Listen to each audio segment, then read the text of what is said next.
요즘에 저를 좀 사칭하는 불법 리딩방이나 텔레그램 또 단톡방들이 굉장히 좀 많아지고 있는데 각별히 여러분들이 좀 주의를 했으면 좋겠어서 이렇게 좀 영상을 찍게 됐고요. 실제 피해 사례들도 좀 있는 것 같아요. 저는 이런 리딩이라든가 이런 걸 전혀 하고 있지 않거든요. 저를 사칭한 어떤 문자가 온다거나 그런 걸 받으셨을 때는 그냥 무시를 하시거나 꼭 신고를 꼭 해주시면 좀 좋을 것 같습니다.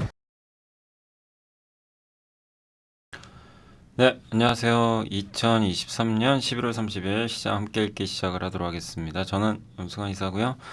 자, 오늘 이제 국내 증시 여전히 혼조세인데 그래도 견조하죠. 완전 조목장세고 특히 반도체주들 이렇게 돌아가면서 급등하는 거 보니까 예, 어쨌든 장 분위기 괜찮다. 어제 또 2차전지도 한번 움직여줬고 그래서 대체적으로 자기 차례 기다리면 좋을 것 같아요. 그러면 돌아옵니다. 그래서 여러분들이 너무 막 안 간다고 스트레스 받지 마시고 강세장은 한 번씩 돌아가거든요. 그래서 지금 오히려 못 오른 업종 뭐가 있나 이런 거 찾는 것도 괜찮아요.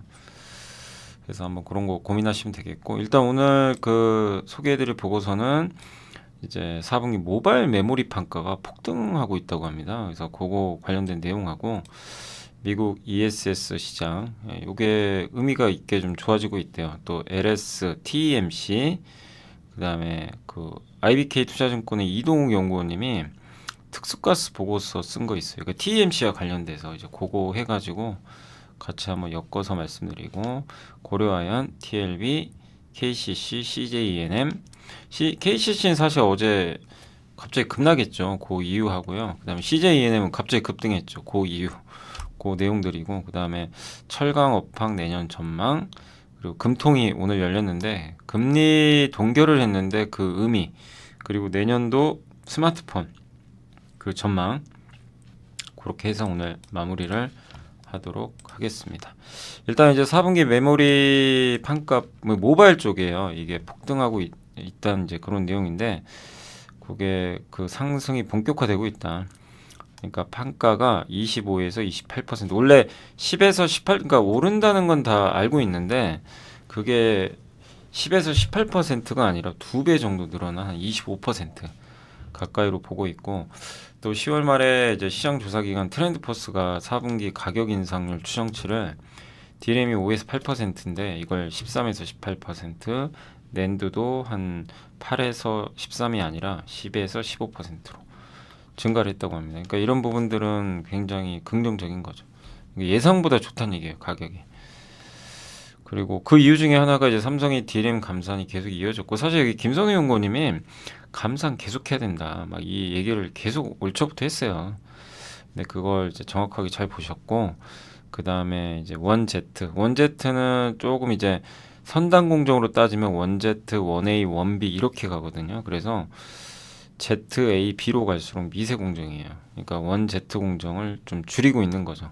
예, 물량을. 그러면서 공급이 타이트해지고 있고 마이크론과 하이닉스가 20%대로 이제 감산을 했죠. 그래서 공급자 우위예요. 그러니까 저는 이제 반도체랑 제가 조선을 긍정적으로 오래 봤던 이유가 둘 다 공급자가 이 우위를 점하고 있거든요. 수요자 우위가 아니라 공급하는 사람들 마음이에요. 그러니까 이제 이들이 감산해 버리니까 예, 이 공급량 조절되면서 가격이 지금 급등하고 있는 거죠. 거기다가 중국의 스마트폰 수요가 빠르게 회복되고 있죠. 예, 그리고 메모리 공급업자들이 그동안 정말 힘들었잖아요. 재무 구조나 이런 것 때문에. 사실 하이닉스도 1년 전에 정말 위험했어요. 기억하실지 모르겠지만 지금에야 그때 주가 7만 원 갔을 때 이렇게 13만 원 올 거라고 예상하신 분 계세요? 빠른 시간 안에? 별로 없을 겁니다. 그때만 해도 정말 힘들었죠. 하이닉스도. 죽느냐 사느냐의 갈림길이었어요, 실제. 예, 왜냐면 이제 그 적자가 날 건 뻔한데 이제 버틸 돈이 있냐 이거죠. 예. 왜냐면 또 인텔 그거 낸드 공장 인수하느라고 돈도 많이 쓰고. 근데 완전 지금 상황이 바뀌었죠. 하이닉스 망할 거라고 지금 걱정하는 분이 계세요?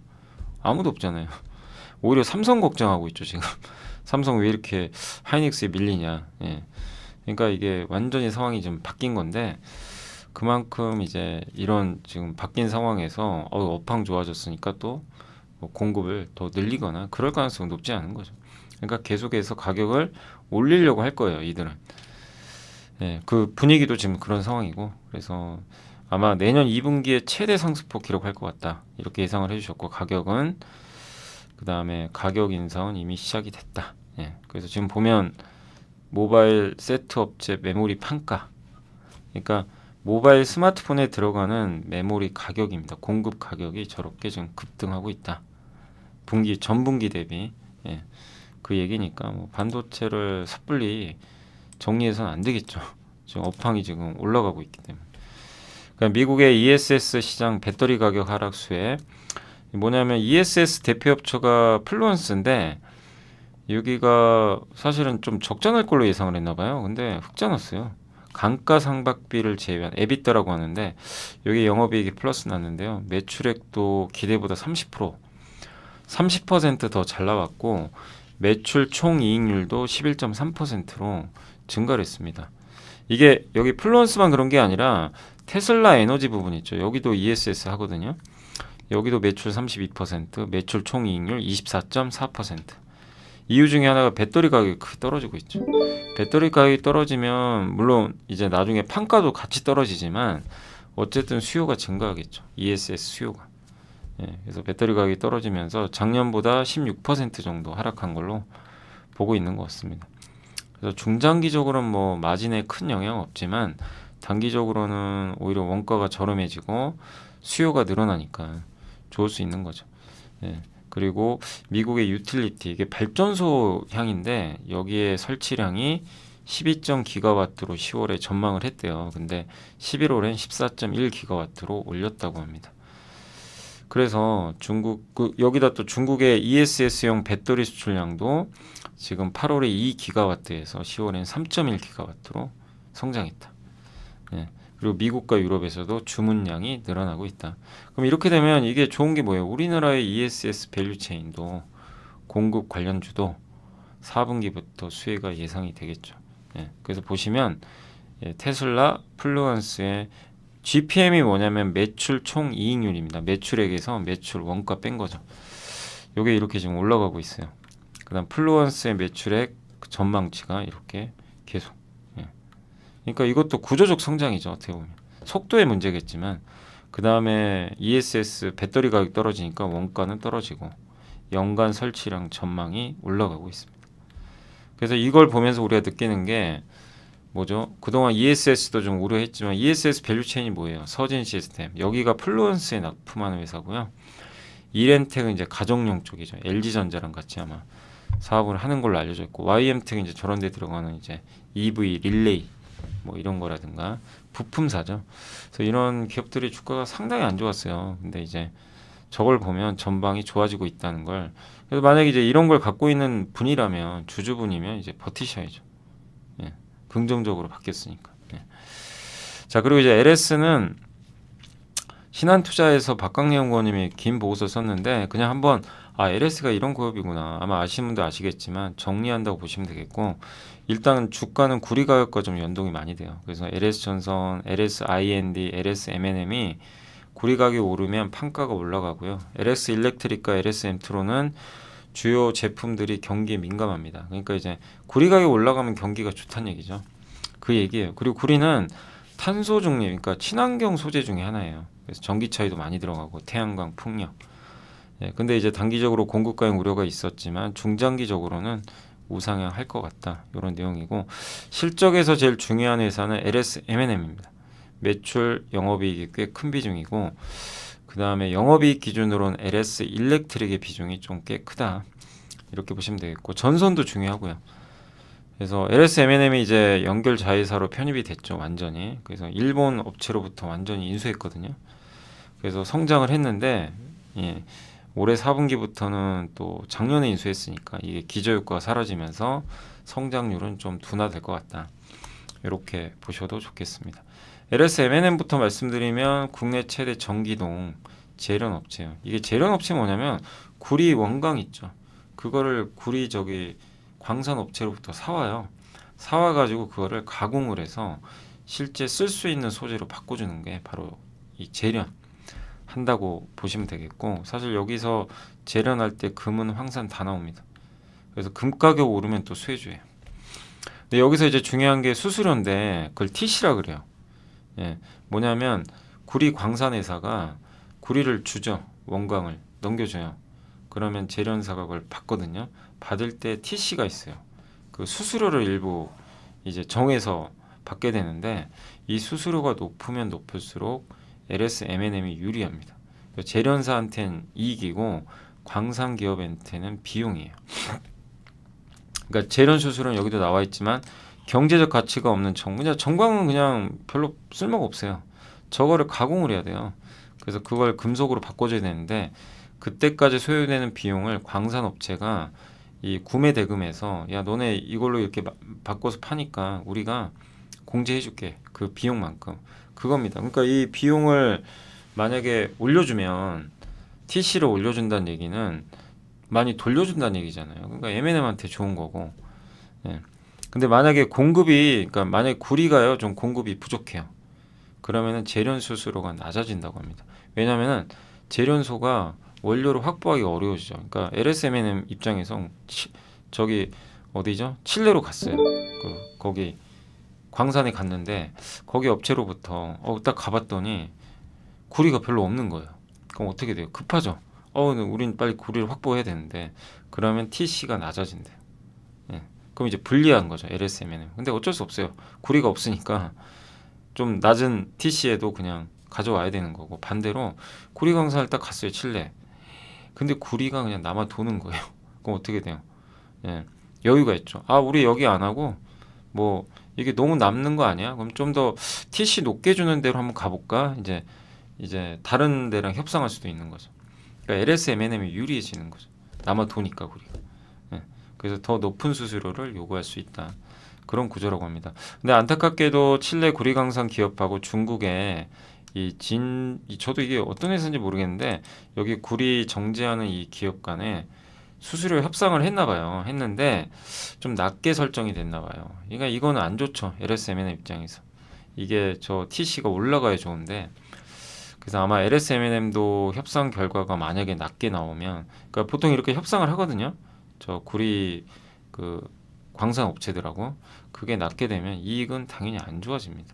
그러니까 요거는 LSMN한테는 좀 부정적이고 LS한테도 좋은 건 아니죠.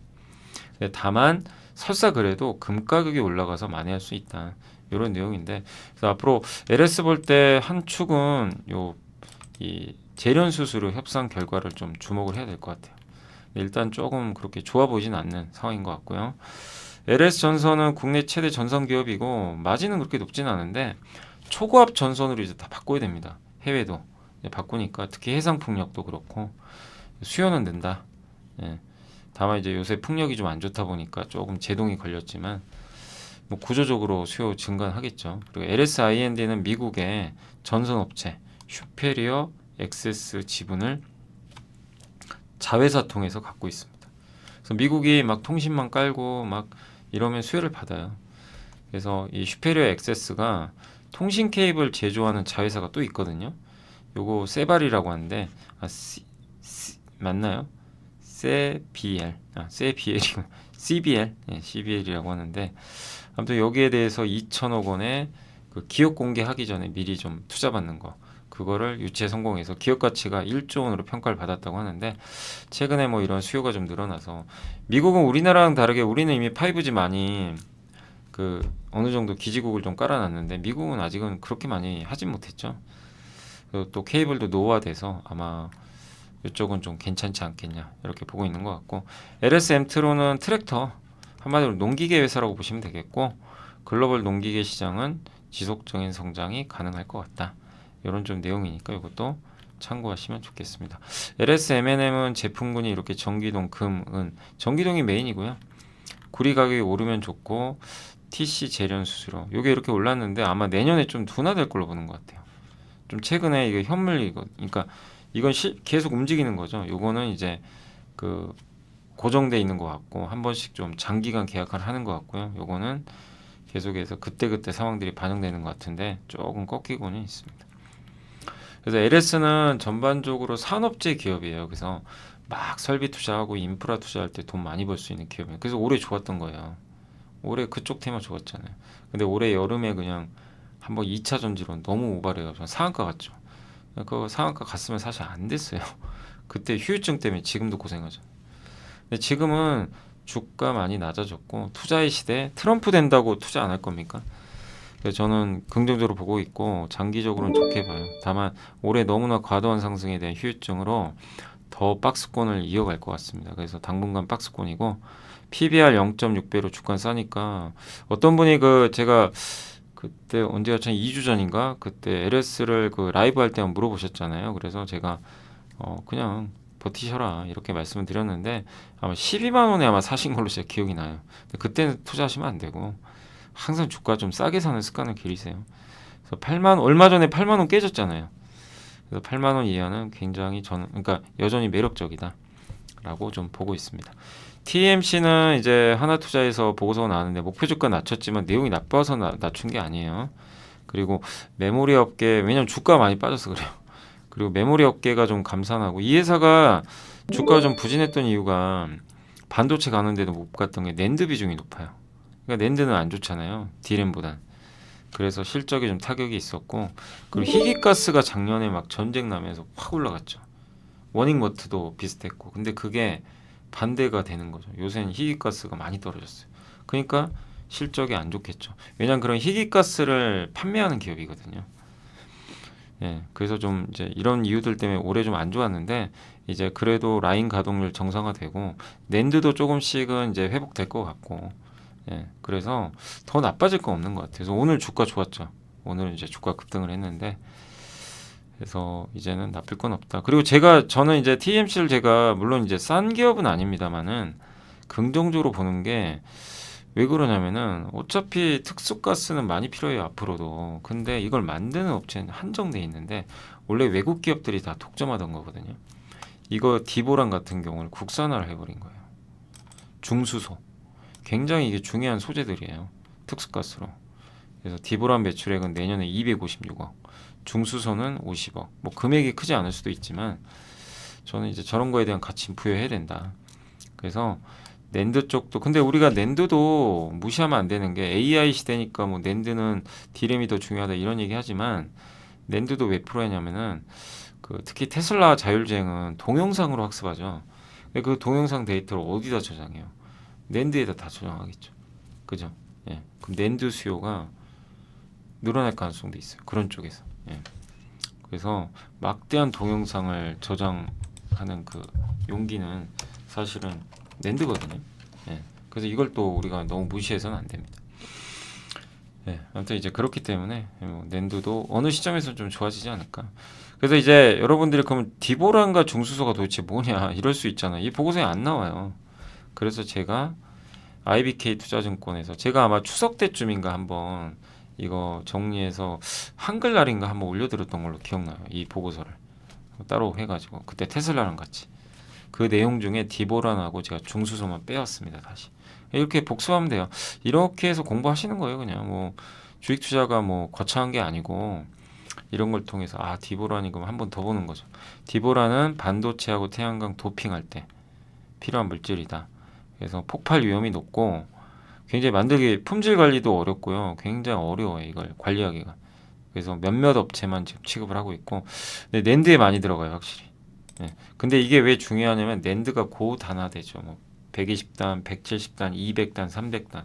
근데 128단까지는 문제가 없는데 176단, 200단 넘어가면 이게 ONO라 그래서 중간에 니트리드를 제거를 하고요. 거기에 텅스텐을 채워야 되거든요. 근데 이 텅스텐 채울 때 이게 단수가 높아지면은 이게 문제가 심화된다고 합니다. 증착하기가 어렵대요. 그래서 그걸 해결하려면 디보란을 넣어줘야 된대요. 디보란으로 텅스텐을 증착을 하는 거죠. 예. 근데 앞으로 300단 나중에 1000단까지도 갈 거예요. 나중에는. 그러니까 이제 디보란을 앞으로 구조적으로 좋아질 수 있는데 이걸 만드는 업체는 한정적입니다. 한국에서는 이제 비상장이죠. 한국 메티슨 특수가스에서만 만들었거든요. 예. 근데 TSMC에서도 지금 준비를 해서 생산 실효를 이제 갖췄고, 예. 이걸 100% 순수 디보란으로 판매하지 않고 0.5% 일부 혼합가스를 넣어요. 그래야 이걸 쓸 수 있다고 합니다.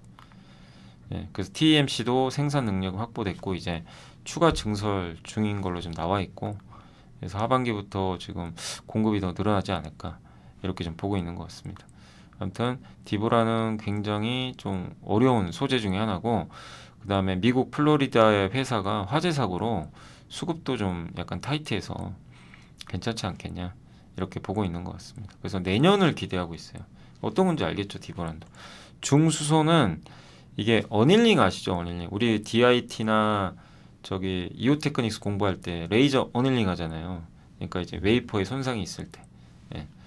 그래서 웨이퍼를 도핑한다 그러죠. 여기 이제 불순물이나, 그러니까 그 이온 주입을 할 때 거기가 이제 결함이 좀 발생하거든요. 근데 그거를 레이저로 한 번씩 쏴가지고 치료해 주는 거죠. 예, 정렬해 주고 이런 건데, 그때 1시간 동안 웨이퍼를 400도 정도로 가열하거든요. 그때 기존엔 수소를 썼는데 이제는 D2가 중수소를 쓴다고 합니다. 이걸로 대체한다고 합니다. 그래서 이게 수명이 10배에서 50배나 향상된대요. 또 하이케이 소재 많이 쓰잖아요. 그때도 여기에도 중수소가 들어간다. 예, 그런 내용입니다. 예, 그러니까 이제 앞으로 중수소도 쓰임새가 많겠죠. 그리고 OLED에도 쓰여요. 이게, 예, 디스플레이 공정. 이걸 만드는 업체는 린데, 에어리퀴드 같은 굉장히 유명한 세계적인 기업들하고, 한국에서는 효성화가고요, KC 인더스트리얼, TMC가 최근 국산화를 했다고 합니다. 네. 어떤 건지 아시겠죠? 그러니까 이거를 내년에, 근데 이제 관건은 이게 진짜로 우리가 예상한 대로 늘어나느냐 이걸 봐야 되겠죠. 근데 어쨌든 이제 바닥은 찍었고 한번 좀 기대를 해보자 라고 한번 말씀을 드리고 싶습니다. 자, 고려아연은 이제 정말 주가 지지부진하죠. 근데 저는 좀 이제 괜찮을 것 같다. 그 얘기는 뭐냐면, 왜냐면 요새 금값이 올라요. 원래 금값 올라갈 때 우리나라에 수혜기가 별로 없거든요. 근데 대표적인 게 고려아연입니다. 이게 이 재련할 때 금이 부산물로 나오거든요. 그래서 금과 은 올라갈 때 항상 옛날부터 고려아연을 많이 떠오르는데 주가가 전혀 안 움직여요 지금. 아니 금값 올라가는데 너무 안 움직여서 이건 좀 지금, 그러니까 이런 거죠. 이런 게 가치 투자 아닌가. 금 올라가서 가치가 올라가야 되는데 주가는 안 가요. 그러면 이게 괴리가 벌어져 있는 거죠. 저는 좀 그렇게 보고 있고, 그리고 이제 호주 자회사가 이게 생산이 제대로 안 됐죠. 이게 이제 4분기부터 정상화되고 있고, 네. 근데 다만 내년에 아까 말씀드린 이것도 똑같아요. 아연이죠. 그러니까 LS/M&M은 구리를 재련하죠. 이 고려아연은 아연을 하는데 이게 내년에 수수료 하락은 좀 부정적이다. 아마 이런 것 때문에 주가가 좀 부진했던 것 같아요. 근데 이것도 이제 어느 정도 반영은 됐고, 또 내년 상반기부터 동박 생산에 들어갑니다. 드디어. 또 자회사 캠코 연결해서 니켈 만들고 이걸 2차 전지용 니켈로 바꿔주는 밸류 체인을 이제 완성을 하거든요. 캠코 지분율이 낮았는데 이거 이제 올리죠. 네, 그래서 예, 연결 편입도 되고, 그래서 내년부터는 좀 기대할 것들이 많다. 근데 주가는 지금 무릎 밑이죠. 맨 밑에. 그러니까 하방은 단단해요. 근데 금값이 올랐고 악재는 선반영 됐고, 또 내년에 2차 전지도 한번 기대해 볼 만하고. 예. 그러니까 근데 다만 이제 이런 걸 많은 분들이 투자를 해서 성과 내기가 어려운 게 안 가니까 답답하고, 예, 지루한 거죠. 예. 근데 이런 기업에서 많은 수익을 내시라는 게 아니라 뭐 10에서 한 20% 정도, 요 정도 보는 거죠. 예. 큰 뭐 대단한 수익을 낸다는 게 아니라 우스워 보일 수 있어요. 뭐 10에서 20% 내려고 투자하냐? 막 이럴 수 있는데 그게 쌓이면 무서워요. 그리고 이런 10에서 20% 수익이 나는 것도 계속해서 여러분들이 하시는 것도 이 기업에서 해보고 저 기업도 해보고 그런 기회들이 1년에 몇 번 있잖아요. 이렇게 순환매를 탄다 그러는데 그걸 차트 보고 타는 게 아니라 이런 내용을 보고 타는 거죠. 예. 그렇게 해서 그거를 분산하셔가지고 수익을 내시면 나중엔 쌓이는 거죠. 예. 그래서 뭐 꼭 이게 저도 모르죠. 어떻게 될지는 모르지만 이제 아이디어는 좀 괜찮지 않나 그렇게 생각은 하고 있습니다. 단 너무 큰 수익을 내기는 어려운 기업이에요. 워낙 무거워서. 예. 자, 그리고 이제 TLB 적자였지만 3분기에 목표 주가 올렸고요.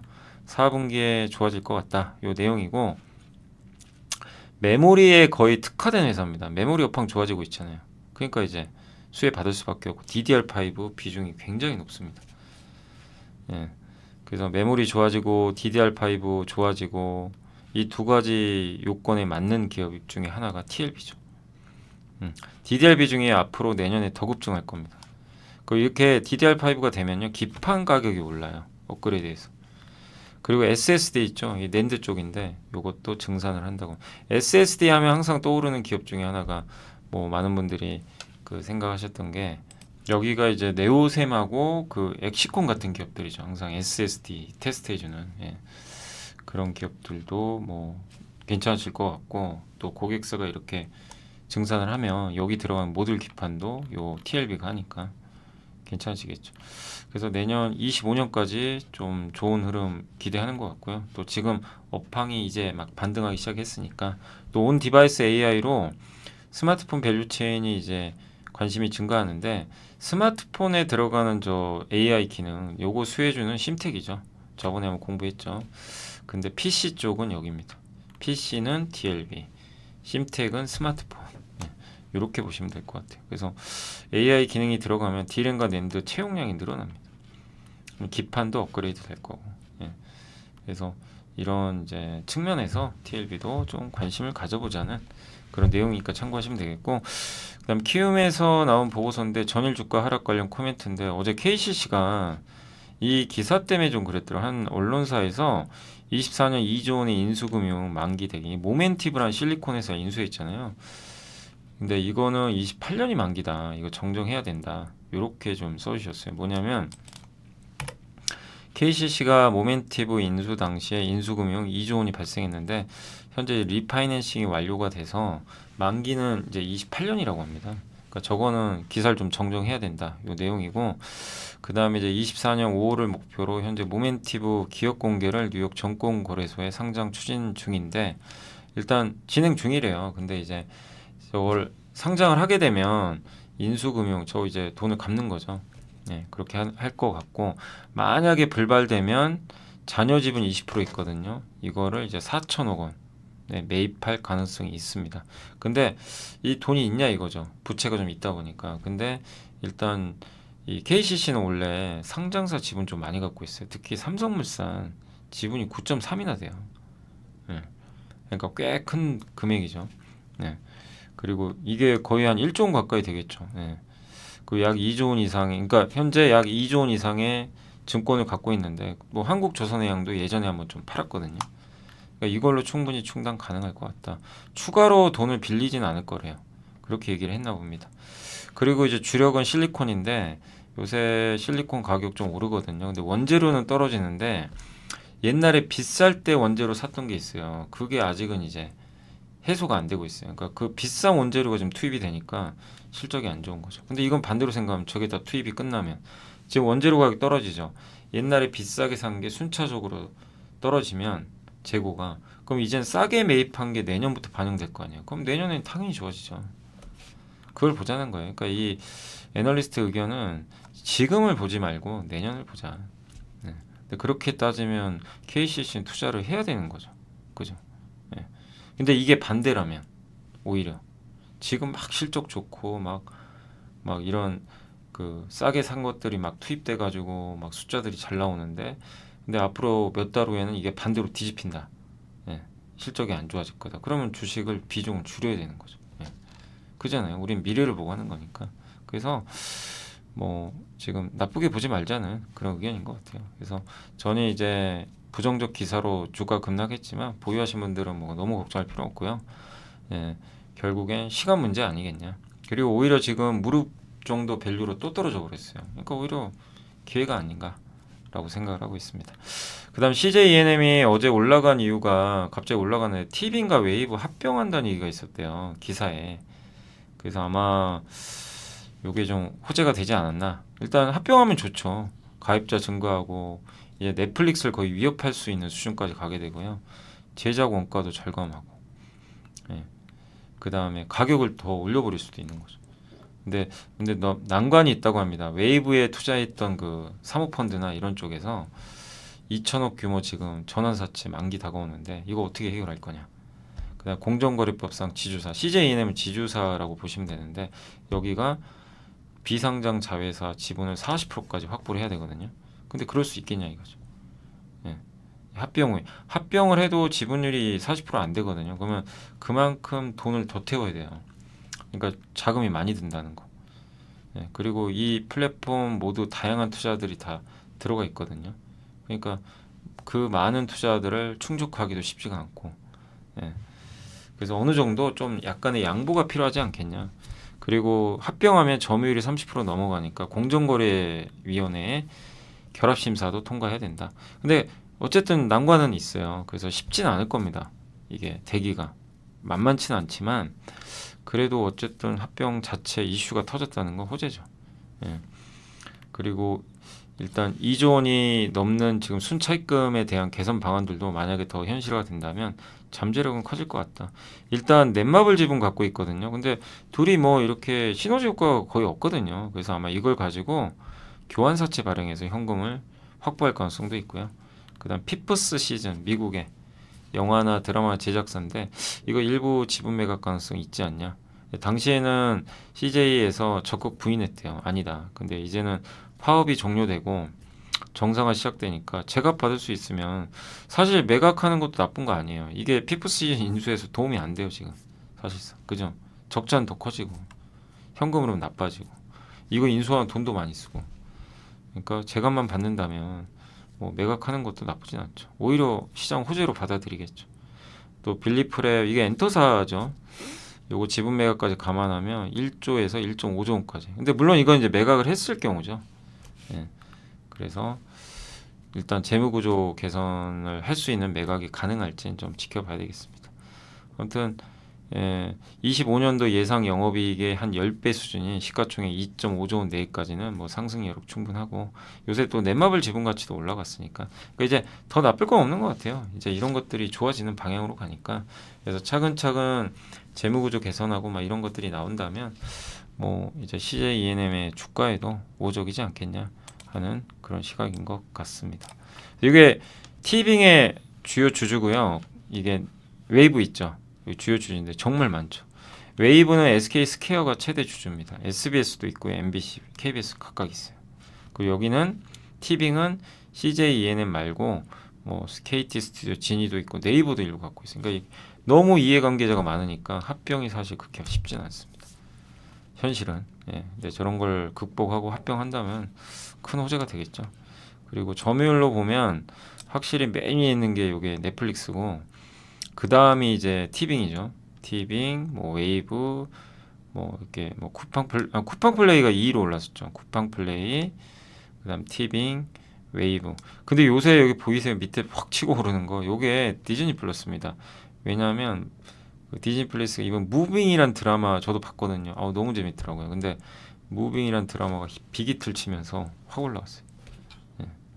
그래서 디즈니 플러스와의 이제 경쟁도 또 해야 되니까 합병은 당위성 분명히 있다라고 보고 있습니다. 그래서 아무튼 최근 주가 급등 좀 많이 올라서 부담은 되더라도 뭐 내년까지는 조금씩 나아지는 분위기 아닐까 이렇게 보고 있고요. 자 그리고 철강 업종 이제 업황 전망인데 철강을 보실 때는 위안화가 중요합니다. 위안화가 강하면 철강주가 좋아요. 근데 지금 달러가 약해지니까 위안화는 강해지고 있고 중국의 경기 회복 얘기가 있죠. 미국 금리 인상 끝나가는 것 같고. 예. 그래서 지금 미국과 중국의 정책 금리인데 미국은 금리가 너무 높고 중국은 낮은데 이게 이제 바뀔 거예요. 그러니까 뭐냐면 미국은 금리 인상이 끝나고 인하로 갈 겁니다. 중국은 더 낮아질 수도 있고요. 아니면 동결로 가겠죠. 그럼 이게 그 금리 차가 좁아지니까 위안화에는 긍정적입니다. 그래서 내년에 달러 약세가 더 심화되면 중국은 더 부양책을 세게 쓸 수도 있어요. 예. 왜냐하면 이제 미국이 달러가 너무 강하면 부양책 쓰기가 굉장히 부담스럽죠. 예. 금리가 올라간다는 얘기니까 자꾸 미국 금리가. 그럼 미국과 중국의 금리 차가 벌어지면 부양책을 쓴다는 얘기는 금리를 낮춘다는 얘기거든요. 그럼 더 벌어져요. 이 격차가. 그래서 중국이 부담스러운데 이게 상황이 좀 바뀌거든요. 그럼 중국이 부양책 쓰기가 괜찮고 또 생산량도 늘진 않아요. 탄소 중립 위해서 정부가 증상 금지 명령 내렸거든요. 그 예전에 그러다 보니까 24년에도 중국 철강 공급은 좀 안정화될 것 같다.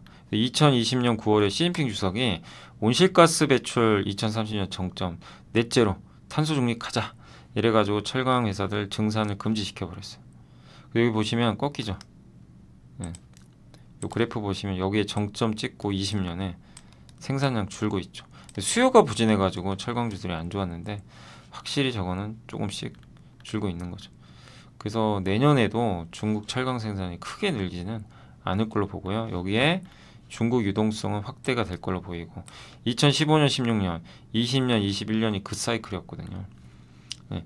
그래서 이 사이클에서 포스코홀딩스가 한번 급등했잖아요. 그때는 리튬이 아니었으니까. 네. 근데 어쨌든 중국의 통화량이 증가하고 유동성이 부양된다면 철강주에도 봄바람이 불겠죠. 네. 그래서 내년에 또 다크호스 중에 하나예요. 철강도. 네. 귀금속 업황은 금 가격이 지금 역사적 고점 넘어갈 거라고 합니다. 그래서 금이 좋잖아요. 그렇게 본다면 뭐죠? 고려연도 좋을 수 있고 탑픽이 고려연하고 풍선이더라고요. 예. 그리고 포스코홀딩스는 이제는 리튬 회사니까 물론 철강이 좋으면 좋겠지만 철강 업황 좋아진다고 주가가 많이 가긴 좀 어렵고요. 이미 리튬으로 한번 시세를 내버려서 요새 리튬은 오늘도 빠지고 있습니다. 리튬은 지금 굉장히 안 좋아요. 예. 그래서 포스코홀딩스는 주가가 여전히 좀 박스권 기록할 것 같고 오히려 철강 쪽을 본다면 뭐 현대제철이나 이쪽 동국제강에서 반전이 있지 않을까 이렇게 좀 보고 있습니다. 그리고 이제 금통위가 열렸죠. 근데 여기서 중요한 건 뭐냐면 그 문홍철 연구원님이 적어주셨는데 기존보다 좀 완화적이었고요. 물론 동결은 했지만 경기로 이제 우선순위가 넘어가고 있다. 물가보다. 그게 좀 특징적이고 그러니까 그동안의 통화정책 환경은 물가가 더 중요했죠. 근데 이번에 보니까 경기에 조금 더 조금씩 뭔가 방향을 바꾸려고 하는 게 보였다고 합니다. 유럽은 벌써 침체로 가고 있고 미국도 추세는 안 좋아요. 이미 꺾이고 있어요. 예. 그래서 그리고 최근 한국 물가 반등을 유가와 농산물의 공급축 요소 영향으로 일축했는데 이 얘기는 뭐예요? 요새 유가 떨어지고 농산물 가격도 안정화되니까 물가는 또 안정화되겠죠. 예. 그리고 통화긴축의 영향, 금리 상승의 영향으로 피해가 큰 분야들이 있거든요. 그거는 소극적이지만 대응을 한번 고민하겠다. 이건 뭐 경기도 좀 신경 쓰겠다는 얘기예요. 따로 이걸 삽입을 했다고 합니다. 그건 뭐죠? 결국엔 금리 인상할 이유는 이제 없는 상황이고 계속 동결로 가다가 어느 시점에서 인하하겠다는 그런 시그널을 간접적으로 좀 나타낸 게 아닌가 이렇게 보고 있습니다. 그러니까 매수를 들이댄 거죠. 조금 약간 바꾸려고. 예. 그래서 이제 결국엔 선진국 경제 둔화 이런 것들에 대해서도 지금 우리가 보면서 금리를 바라볼 필요 있다. 그래서 환율과 금리 모두 지금 굉장히 최근에 많이 떨어졌죠. 그래서 한 번에 리바운딩이 나올 수 있다 하더라도 예, 요 환율과 금리 하락 추세는 이어질 것 같다. 그래서 추세에 순응해야 된다. 단기물보다는 장기채, 뭐 우량 회사채 이런 것들에 대해서 좀 긍정적인 시각을 갖자는 그런 내용이고 다만 이제 이런 것들이 요새 워낙 이제 채권 가격이 좀 떨어졌으니까 뭐 지금보다는 채권 오히려 금리가 만약에 또 오를 수도 있잖아요. 채권 금리가 올랐을 때 기술적으로라도 그럴 때를 이용해서 채권을 또 편입을 하자. 원화를 사자. 달러보다 뭐 그런 내용이니까 참고하시면 좋겠고 언제 팔면 되느냐? 금리 인하 기대감이 굉장히 세질 때 시장에서 이제 진짜 금리 인하 뭐 임박했다 막 이런 게 세지면 채권 가격은 오를 거 아니에요. 그리고 금리는 더 떨어지겠죠. 이제 그럴 때 이제 역으로 채권을 정리하자. 약간 이런 의견인 것 같습니다. 그래서 여전히 채권 투자는 뭐 괜찮지 않겠냐 이런 내용인 것 같습니다. 그래서 저는 이제 디스인플레이션 이미 시작됐다. 뭐 이렇게 저도 보고 있습니다. 그래서 금융 환경은 계속 괜찮을 것 같아요. 그리고 이제 마지막으로 메리츠의 양승수 연구원이 내년 IT 전망해 주신 스마트폰입니다. 한마디로 그동안은 프리미엄 시대였어요. 코로나 이후로 애플 시대였어요. 중저가 부분은. 근데 이제 바뀌었어요. 가성비 시대로 가면서 애플 위상이 흔들리고 있고 화웨이가 부활하면서 중국에서 부진이 심화되고 있습니다. 그래서 지난 2년간 달라요. 이제는 애플보단 그러니까 요새 애플 공급하는 그쪽이 안 좋은 거 아시죠? 주가들이 안 갑니다. 반대로 요새 뭐 세경 하이테크, 뭐 JNTC, 요새 뭐 MC넥스도 조금씩 살아나고 그러니까 뭐냐면 중화권 비중이 높은 이쪽 그 기업들 스마트폰 부품주가 살아나고 있어요. 이게 반짝은 아니란 얘기예요. 결론은. 그래서 중국은 원래 연간 5억 대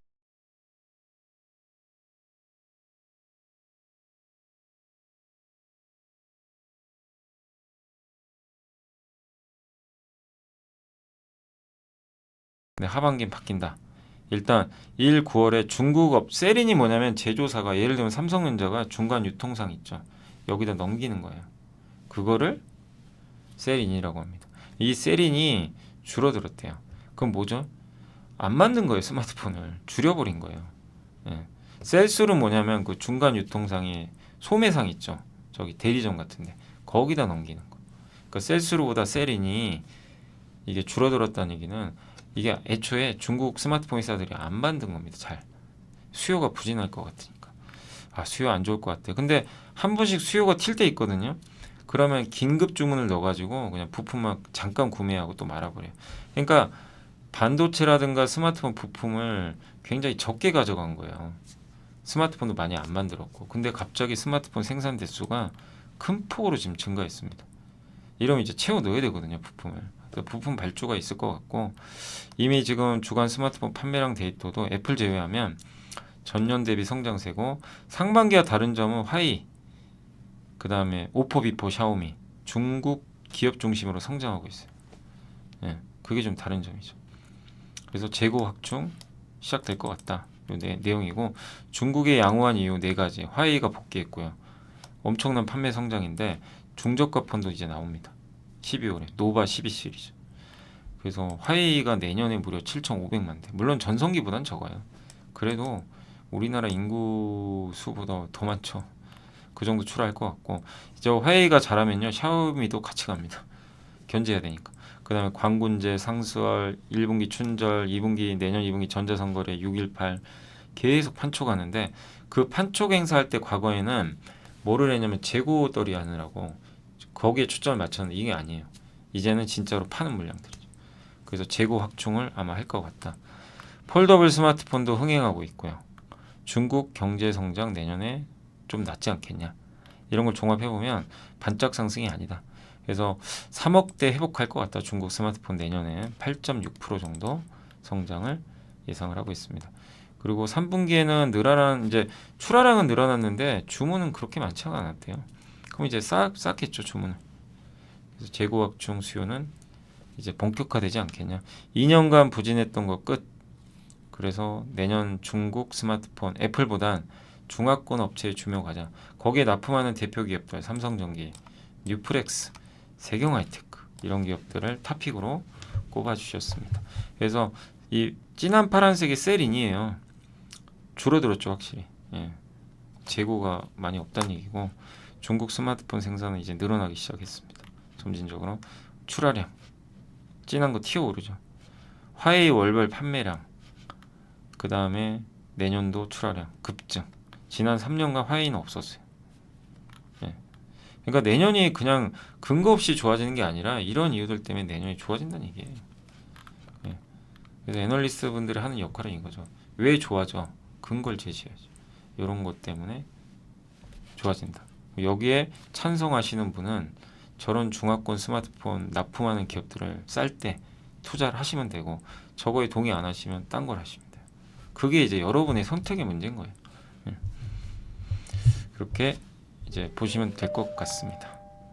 자, 그리고 오늘 이제 공시 중에 어제 나온 거 중에 LIG 넥스원 그 130mm 유도 로켓 3차 양산 요거를 방위사업청에 공급을 했다고 합니다. 기간은 꽤 길어요. 한 4년 정도 되는 것 같고, 뭐 LIG 넥스원 참 단단하죠. 방산도 구조적인 성장 산업 중에 하나죠. 그다음 내부자 매수는 어제는 내부자 매수는 아니고 그 수중했다고 합니다. 그래서 아마 증여를 한 것 같아요.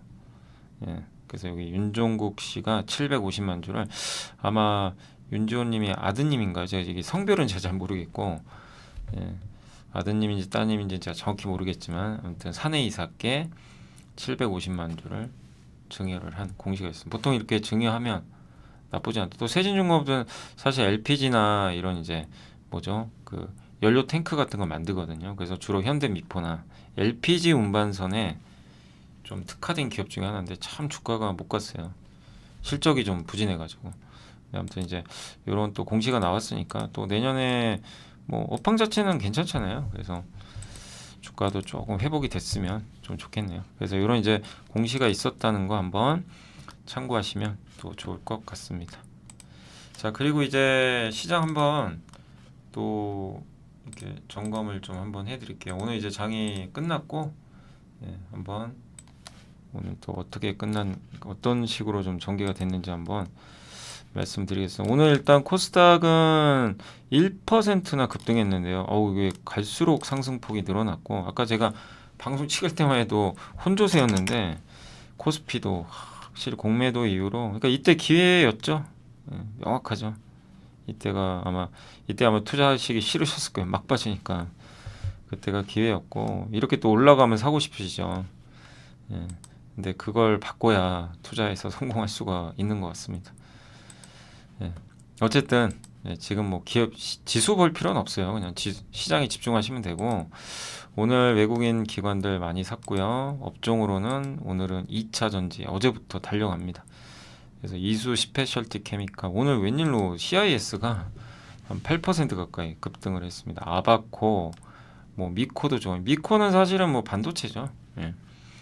반도체로 보는 거. 해운주가 참 이게 BDI 급등하는데도 정말 안 갔잖아요. 근데 오늘 드디어 한번 움직였어요. 대안에.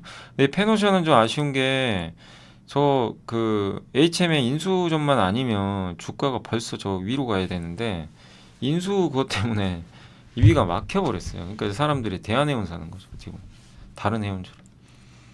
그러니까 참 그게 아쉽죠. 그래서 어쨌든 지금은 대한해운이 훨씬 더 탄력이 좋은 상황입니다. 근데 이게요, 엄밀히 말하면 페노션이 더 많이 올라가야 돼요. 왜냐하면 페노션은 이렇게 BDI 지수에 굉장히 좀 이익이 많이 연동이 돼요. 대한해운보다.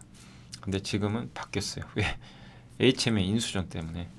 그걸 좀 보시면 좋을 것 같고, 전선주들 오늘 LS전선 아시아가 어마어마합니다. 그리고 오늘 반도체주들도 다시 DB하이텍이 무려 6%, 하이닉스가 이제 시가총액 100조 원을 바라보고 있습니다. 그리고 2차 전지 오늘 다 전반적으로 좀 괜찮았고요. 종합상사도 오늘 좀 괜찮았습니다. STX. 근데 여기 STX 때문인 것 같고요. 그리고 오늘은 2차 전지 장비가 좋았어요. 소재보다는.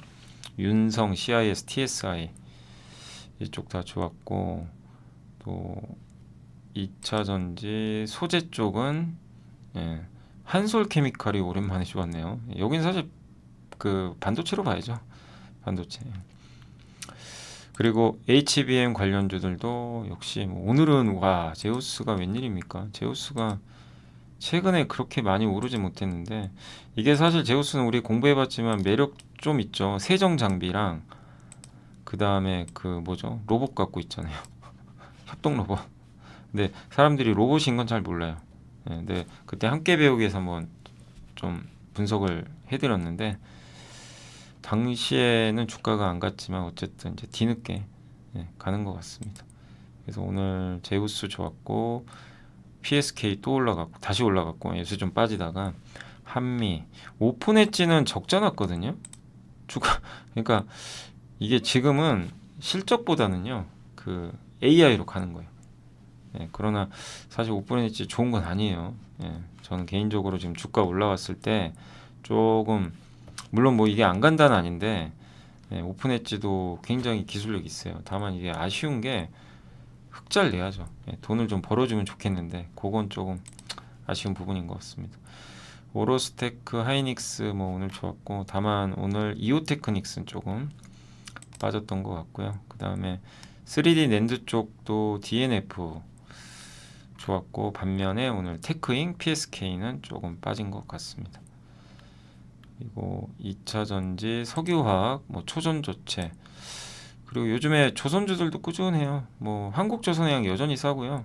한 4% 가까이 오늘은 오랜만에 급등을 해줬습니다. 조선도 이제 우리가 워낙 많이 공부를 해가지고 나중에 한번 또 함께 배우기도 해야죠. 그 다음에 태양광도 오랜만에 좋았고, 오늘 정말 다 분위기 괜찮네요, 진짜. 어제 OLED도 괜찮았던 것 같고, 그죠? 그리고 다만 이제 오늘 좀 빠진 거는 어제 토큰형 증권, 여기는 어제 급등했는데 오늘 하루 만에 다시 조금 약간 일부. 근데 갤럭시아는 오늘도 급등했고요. 정유주가 오늘 좀 빠졌습니다. 그러나 GS 최근에 많이 올랐죠. 그래서 조금 빠져도 뭐 나쁠 건 없고요. 사실 배당으로 보셔도 괜찮습니다. 게임주 약간 빠졌고요. 게임주 오늘 일부 밀렸고 웹툰. 그러니까 오늘은 소프트웨어 쪽이 좀 빠졌어요. 엔터주도 약간 밀린 것 같고요. CJENM은 오늘은 이제 어제 티빙으로 팍 올랐다가 역으로 좀 빠졌고, 엔터주는 올랐네요. JYP는 올랐고, 그러니까 CJENM이 급락하면서 전체적으로는 좀 엔터주는 빠진 걸로 나와 있지만 사실은 뭐 엔터주들은 올랐다고 봐야 되겠죠. 순수 엔터주들은. 그리고 자동차는 답답합니다. 아직까진 참 자동차는 움직임이 없고, 항공주도 아직은 조금 답답한데 대한항공은 좋았던 것 같습니다.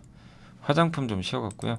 시가총액 상위 기업들은 이제 보고 한번 마무리를 하도록 하겠습니다. 오늘 삼성전자는 좀 아직까지는 답답하고요. 하이닉스 좋았고, LG엔솔도 괜찮았고, 에코프로비엠도 올라갔고, 그리고 삼성물산 12만 원까지 벌써 올라왔습니다. 삼성물산이 지금 거의 20조죠. 그러니까 KCC가 가지고 있는 지분 가치가 거의 한 2조 가까이 되겠네요.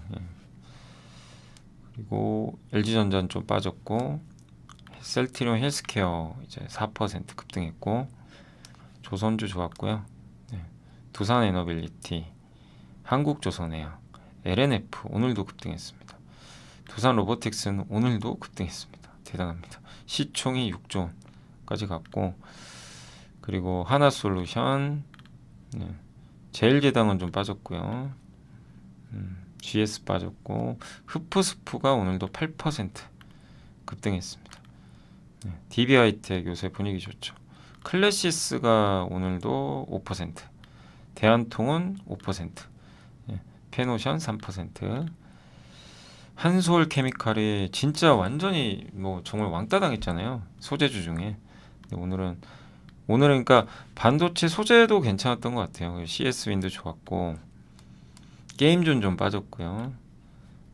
한화, 사마알미늄, ISC 다 분위기 좋았던 것 같습니다.